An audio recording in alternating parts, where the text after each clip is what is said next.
ستارے اپنی جگہ تھمے ہوئے ہیں، وقت جیسے سانس روک کر کھڑا ہے، اور پھر اللہ کا ایک حکم، ایسا حکم جس نے آسمانوں کی دنیا میں ایک ہلچل پیدا کر دی۔ یہ وہ مخلوق ہے جو نہ کھاتی ہے، نہ سوتی ہے، نہ نافرمانی جانتی ہے۔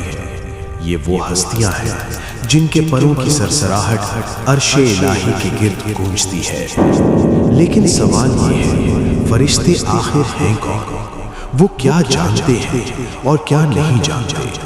اور جب اللہ نے انسان کے بارے میں اعلان کیا تو سب سے پہلا سوال انہی نورانی مخلوقات نے کیوں کیا؟ آج ہم داخل ہو رہے ہیں ایک ایسی دنیا میں جس کا ذکر قرآن میں ہے، مگر جسے آنکھ نے کبھی نہیں دیکھا، فرشتوں کی دنیا۔ اسلامی عقیدے کی بنیاد چند عظیم حقائق پر قائم ہے: اللہ پر ایمان، کتابوں پر ایمان، رسولوں پر ایمان، اور ان سب کے درمیان ایک خاموش مگر طاقتور حقیقت، فرشتوں پر ایمان۔ فرشتوں کا انکار ایمان کو نامکمل کر دیتا ہے۔ قرآن بار بار ان کا ذکر کرتا ہے، کبھی وحی لانے والے کے طور پر، کبھی اعمال لکھنے والے کے طور پر، کبھی عذاب نافذ کرنے والے کے طور پر۔ یہ مخلوق انسان سے پہلے موجود تھی، یہ زمین سے پہلے آسمانوں میں آباد تھی، اور جب انسان کی تخلیق کا اعلان ہوا تو یہی فرشتے اس فیصلے کے گواہ بنے۔ اس ڈاکیومنٹری میں ہم جانیں گے فرشتے کس نور سے بنے، ان کی تعداد کتنی ہے، ان کے فرائض کیا ہیں، اور انسان سے ان کا تعلق کیا ہے۔ یہ صرف ایک تعارف نہیں، یہ ایمان کی گہرائی میں اترنے کا سفر ہے۔ کچھ مخلوقات مٹی سے بنائی گئی، کچھ آگ سے، اور فرشتے، رسول اللہ صلی اللہ علیہ وسلم نے فرمایا، فرشتے نور سے پیدا کیے گئے۔ یہ نور ہماری دنیا کی روشنی جیسا نہیں، یہ کوئی مادی روشنی نہیں جسے آنکھ ناپ سکے۔ یہ ایک ایسی تخلیق ہے جس میں پاکیزگی ہے، اطاعت ہے، اور مکمل فرما برداری ہے۔ فرشتوں کے اندر نفس نہیں، خواہش نہیں، بغاوت کا رجحان نہیں۔ قرآن کہتا ہے وہ اللہ کی نافرمانی نہیں کرتے جو حکم دیا جائے، اور وہی کرتے ہیں جس کا انہیں حکم دیا جاتا ہے۔ یہ مخلوق ہمیشہ عبادت میں ہے، کچھ فرشتے ہمیشہ سجدے میں ہیں، کچھ رکوع میں، کچھ تسبیح میں، نہ تھکن نہ وقفہ۔ آسمانوں کے مختلف درجے ہیں، اور ہر درجے میں فرشتے مقرر ہیں۔ کوئی عرش کو اٹھائے ہوئے ہے، کوئی بادلوں کو چلا رہا ہے، کوئی پہاڑوں کا نگران ہے۔ یہ ایک منظم دنیا ہے، ایک مکمل نظام، اور اس نظام میں ہر فرشتہ اپنی حد پہچانتا ہے۔ یہی وجہ ہے کہ جب اللہ نے انسان کی خلافت کا اعلان کیا تو فرشتوں نے سوال کیا، انکار نہیں، بغاوت نہیں، بس ایک سوال، علم کی حد کا سوال۔ اور یہی سوال اگلے حصے میں کائنات کی تاریخ کا ایک نیا باب کھول دے گا۔ آسمان ایک نہیں، قرآن کہتا ہے 7 آسمان، اور ہر آسمان میں فرشتوں کی الگ ذمہ داریاں ہیں، الگ مراتب ہیں، الگ قربت ہے۔ یہ کوئی بے ترتیب مخلوق نہیں، یہ اللہ کے حکم سے ایک مکمل نظام کے تحت کام کرتی ہے۔ کچھ فرشتے ایسے ہیں جن کا کام صرف اللہ کی حمد ہے، دن رات بغیر رکے۔ رسول اللہ صلی اللہ علیہ وسلم نے فرمایا، میں وہ دیکھتا ہوں جو تم نہیں دیکھتے۔ آسمان چرچرا رہا ہے کیونکہ وہاں ایک بالشت جگہ بھی خالی نہیں جہاں کوئی فرشتہ سجدے یا رکوع میں نہ ہو۔ سوچیے، ایسی دنیا جہاں خاموشی بھی عبادت ہے۔ پھر ہیں وہ فرشتے جو اللہ کے احکام کائنات میں نافذ کرتے ہیں۔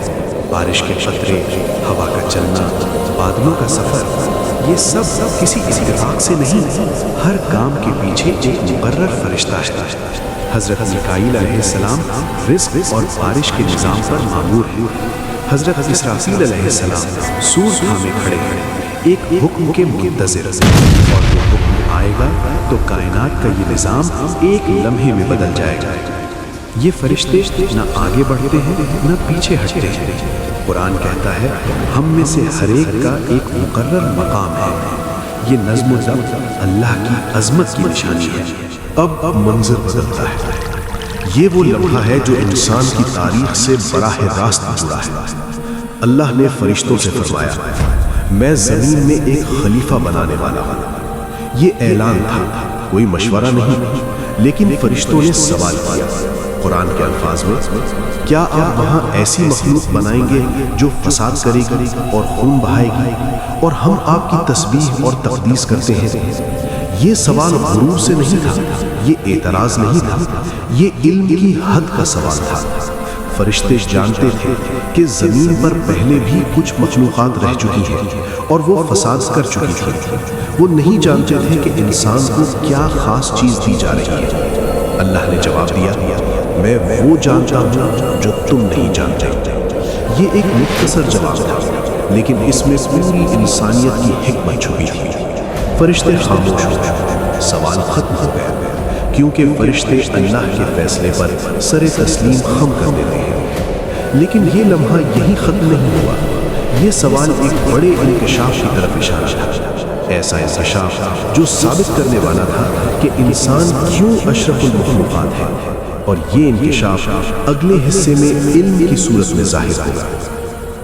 کائنات میں ایک خاموش لمحہ، فرشتے اپنی صفوں میں موجود تھے، سر جھکے ہوئے، نگاہیں حکم کی منتظر، اور پھر اللہ کی طرف سے ایک ایسا فیصلہ جو آنے والی نسلوں کی تقدیر بدل دے گا۔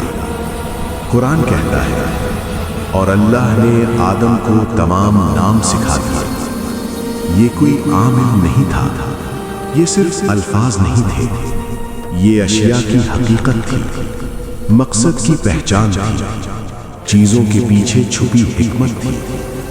آدم علیہ السلام صرف دیکھ نہیں رہے تھے، وہ سمجھ رہے تھے۔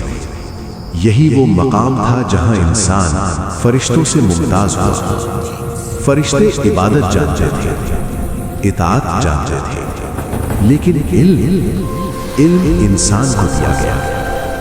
یہ علم اللہ کی امانت تھا، یہ طاقت بھی تھا اور امتحان بھی۔ آسمانوں میں ایک سکوت چھا گیا۔ فرشتے حیران تھے کیونکہ یہ ان کے دائرہ علم سے باہر تھا۔ یہ پہلی بار تھا کہ کائنات میں علم کو فضیلت بنایا گیا۔ اب وہ لمحہ آتا ہے جس کا انتظار تھا۔ اللہ نے فرشتوں سے فرمایا اگر تم سچے ہو تو ان چیزوں کے نام بتاؤ۔ خاموشی، کوئی جواب نہیں، کوئی دعویٰ نہیں۔ فرشتوں نے کہا ہمیں تو وہی علم ہے جو تو نے ہمیں سکھایا ہے، بے شک تو ہی سب کچھ جاننے والا ہے، حکمت والا ہے۔ یہ اعتراف تھا، کمزوری کا نہیں، حد کا۔ پھر آدم علیہ السلام کو حکم ملا، وہ بولے ایک ایک نام، ہر لفظ کے ساتھ ایک حقیقت، ہر نام کے ساتھ ایک معنی، اور فرشتے سنتے رہے۔ یہ کوئی مقابلہ نہیں تھا، یہ اعلان تھا، اعلان انسان۔ یہ اعلان تھا کہ خلافت طاقت سے نہیں، علم سے ملتی ہے۔ یہی وجہ ہے کہ اسلام میں علم کو عبادت کہا گیا۔ یہی وجہ ہے کہ پہلا نازل ہونے والا لفظ اقرا تھا۔ فرشتوں نے سر جھکا دیا، اللہ کا فیصلہ واضح ہو چکا تھا۔ لیکن ابھی کہانی ختم نہیں ہوئی تھی، کیونکہ اسی مجلس میں ایک ایسا وجود بھی موجود تھا جس نے سر نہیں جھکایا، ایک ایسا وجود جس کے دل میں آگ جلنے لگی، اور وہ تھا ابلیس۔ یہی وہ لمحہ تھا جہاں نور کے مقابل تکبر نے سر اٹھایا، اور یہی لمحہ اگلے حصے میں کائنات کی سب سے بڑی دشمنی کی بنیاد رکھے گا۔ علم کا اعلان ہو چکا تھا، انسان کی فضیلت واضح ہو چکی تھی۔ اب حکم آیا، ایسا حکم جو عبادت نہیں تھا بلکہ اطاعت تھا۔ قرآن کہتا ہے اور جب ہم نے فرشتوں سے کہا کہ آدم کو سجدہ کرو تو سب نے سجدہ کیا سوائے ابلیس کے۔ یہ سجدہ آدم کی عبادت نہیں تھا، یہ اللہ کے حکم کی تعمیل تھی۔ فرشتوں نے سوال نہیں کیا، بحث نہیں کی، کوئی تعویل نہیں دی، انہوں نے سر جھکا دیا۔ یہی فرشتوں کی پہچان ہے، مکمل اطاعت۔ ایک ساتھ نورانی مخلوق زمین پر جھک گئی۔ یہ منظر کائنات کی تاریخ کا سب سے خاموش اور سب سے عظیم منظر تھا، لیکن اس خاموشی میں ایک دل ایسا تھا جو جل رہا تھا، ایک وجود ایسا تھا جو کھڑا رہ گیا۔ ابلیس وہ فرشتہ نہیں تھا، وہ جنات میں سے تھا، لیکن عبادت کی کثرت نے اسے آسمانوں تک پہنچا دیا تھا۔ اس نے خود کو فرشتوں کے برابر سمجھ لیا تھا، اور جب سجدے کا حکم آیا اس کا غرور اس کے ایمان پر غالب آ گیا۔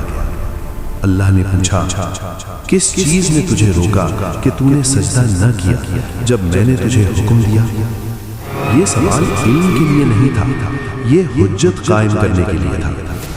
ابلیس نے جواب دیا، میں اس سے بہتر ہوں، تو نے مجھے آگ سے پیدا کیا اور اسے مٹی سے۔ یہ پہلا فلسفیانہ گناہ تھا، اللہ کے حکم کے مقابل منطق کھڑی کر دی گئی۔ یہ پہلا موقع تھا جب کسی نے اپنے آپ کو اللہ کے فیصلے سے بہتر سمجھا۔ ابلیس نے سجدے سے انکار نہیں کیا تھا، اس نے اللہ کی حکمت کو چیلنج کیا تھا۔ یہی غرور کفر کی جڑ ہے، یہی غرور ہر بغاوت کی ابتدا ہے۔ فرشتے خاموش تھے، انہوں نے یہ منظر دیکھا اور سیکھا کہ عبادت بغیر اطاعت کے کچھ نہیں۔ یہاں کہانی اپنے سب سے خطرناک موڑ پر پہنچ چکی تھی، لیکن ابھی فیصلہ باقی تھا۔ ابلیس کا انجام اور اس کی دشمنی کا اعلان، یہ سب اب خاموشی ختم ہوتی ہے۔ اللہ کا فیصلہ آ چکا ہے۔ قرآن اعلان کرتا ہے، تو یہاں سے نکل جا، بے شک تو مردود ہے اور تجھ پر قیامت تک میری لعنت ہے۔ یہ صرف سزا نہیں تھی، یہ انجام تھا ایک ایسے غرور کا جو اطاعت سے ٹکرا گیا تھا۔ ابلیس جو کبھی عبادت گزار تھا اب مردود ٹھہرا، لیکن کہانی یہاں ختم نہیں ہوتی۔ ابلیس نے ایک درخواست کی، اس نے توبہ نہیں مانگی، اس نے معافی نہیں مانگی، اس نے مہلت مانگی۔ اے میرے رب، مجھے اس دن تک کی مہلت دے جب لوگ دوبارہ اٹھائے جائیں۔ اللہ نے فرمایا، تجھے مہلت دی گئی۔ یہ مہلت رحمت نہیں تھی، یہ امتحان تھا۔ ابلیس نے اعلان کیا، میں ان سب کو گمراہ کروں گا، ان کے آگے سے، پیچھے سے، دائیں سے، بائیں سے۔ لیکن اسی اعلان میں ایک حد بھی تھی، سوائے تیرے چنے ہوئے بندوں کے۔ یہی وہ لمحہ تھا جہاں انسان اور شیطان کے درمیان دائمی دشمنی کا آغاز ہوا۔ فرشتے اس سب کے گواہ تھے، انہوں نے دیکھا کہ اطاعت کیا ہے اور بغاوت کیا ہے۔ انہوں نے جان لیا کہ اللہ کا حکم منطق سے بالاتر ہے۔ یہی وہ لمحہ ہے جہاں نورانی مخلوق اپنے رب کی حکمت پر اور زیادہ ایمان لے آئی۔ فرشتوں کی دنیا ہماری آنکھوں سے اوجھل ہے، لیکن ہماری زندگی سے دور نہیں۔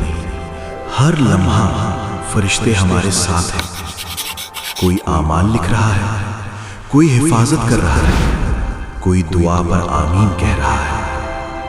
فرشتوں کی کہانی ہمیں یہ سکھاتی ہے، اطاعت علم سے بھی بلند ہے، غرور عبادت کو ضائع کر دیتا ہے۔ اللہ کا حکم ہر منطق سے اوپر ہے۔ آج کا انسان علم رکھتا ہے، طاقت رکھتا ہے، لیکن سوال یہ ہے، کیا اس میں عاجزی ہے؟ ابلیس نے صرف ایک سجدہ چھوڑا اور ہمیشہ کے لیے گمراہ ہو گیا۔ فرشتوں نے بغیر سوال سر جھکا دیا اور قربت والی۔ یہی فرق ہے، یہی پیغام ہے۔ اگر انسان فرشتوں جیسی اطاعت اور آدم علیہ السلام جیسی توبہ اختیار کر لے تو شیطان کی کوئی چال کامیاب نہیں ہو سکتی۔